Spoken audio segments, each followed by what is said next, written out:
आणि आता आपण न्यूज टॉप 9 कडे वळूया। सुरुवातीला राजकीय टॉप 9 बातम्या।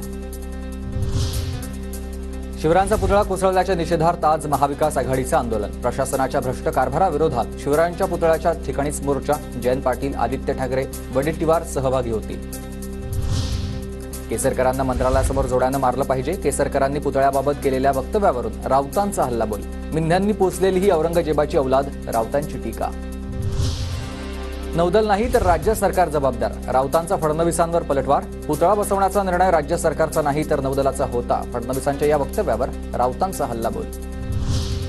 नारायण राणेंना वेड लागले, संजय राऊतांची टीका। तर तुमच्या राजवटीत भ्रष्टाचार झाला, खरे शिवभक्त असाल तर तुम्ही रस्त्यावर उतरायला हवं, राऊतांचा निशाणा। शिल्पकार जयदीप आपटेचा पत्ता नौदलाला कोणी दिला, तो कल्याणचाच कसा निघाला, जयंत पाटील यांचा सवाल। तर सार्वजनिक बांधकाम खात्यानंच सर्व काम केलंय, राज्य सरकारनं माफी मागावी, जयंत पाटलांचं वक्तव्य। मालवणमधील शिवरायांचा पुतळा उभारणारा जयदीप आपटे गुन्हा दाखल झाल्यानंतर फरार, तर जयदीप आपटेच्या कल्याणमधील घराला कुलूप। शिल्पकार आपटे कुठे आहे, शिंदेंच्या मुलाला विचारा, संजय राऊतांचा खासदार श्रीकांत शिंदेंवर निशाणा।